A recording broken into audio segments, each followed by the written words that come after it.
ఇలాంటి ఒక విపత్కరమైనటువంటి సమయంలో మన చీఫ్ మినిస్టర్ గారు ఒక యువకుల్లాగా, యువకుల కంటే ఇంకా ఉత్సాహంగా చాలా చక్కగా ఈ సమయాన్ని ఏమాత్రం కూడా వ్యర్థం చేయకుండా ఎన్నో రకాలైనటువంటి సేవా కార్యక్రమాలని చేసి ప్రజలకి ఒక ఆపన్న హస్తాన్ని అందించడం చాలా సంతోషంగా ఉంది. వారికి మేము ఆరోగ్యంగా ఉండాలని, ఇంకా ఇలాంటి కార్యక్రమాలు చేయగలిగే శక్తి భగవంతుడి ఇవ్వాలని మంగళాశాసనం చేస్తున్నాం.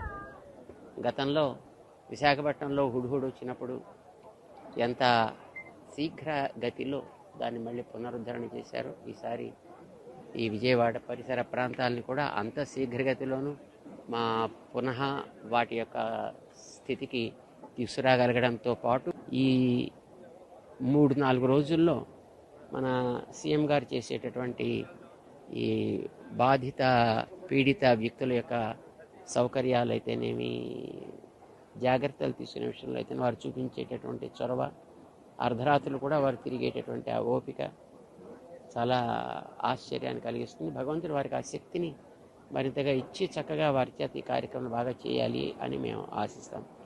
జై శ్రీమన్నారాయణ.